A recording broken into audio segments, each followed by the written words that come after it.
Hello, welcome to this OMG revision video on this sunny day in Barmouth in the north of Wales. Today we're going to look at some real life sand dunes.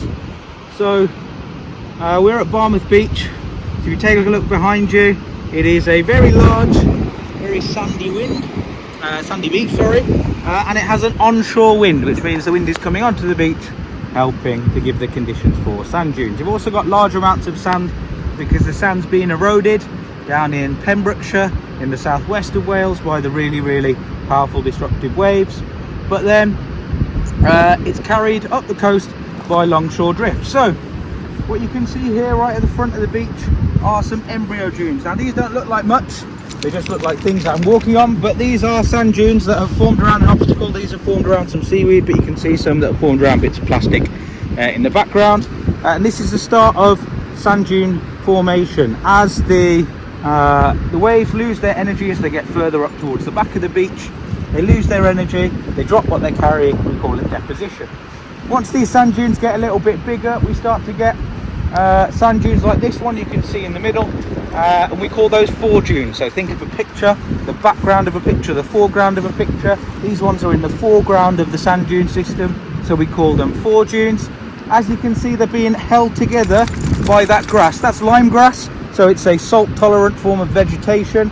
Basically it can grow on a beach, and that's lime grass, and pioneer species help hold the dune together, hold that sand together.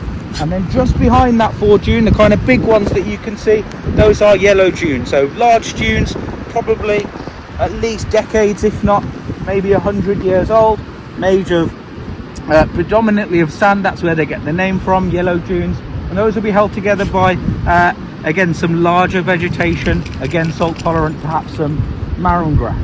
Now at the back of a sand dune system we normally get a grey dune, which is where the sand starts to mix with the soil and we start to get perennial and annual plants. Think of those just like flowers, growing in that normal mix of sand and soil.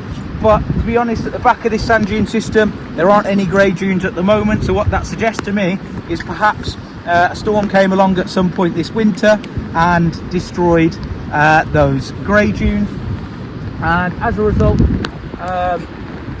they don't exist anymore, they're not there. That's one problem with the soft engineering method of sand dune regeneration, is that if a storm comes along and destroys the sand dunes, that's probably tens of thousands, if not hundreds of thousands of pounds worth of work gone, and you're not going to be able to stop that coastal erosion and flooding.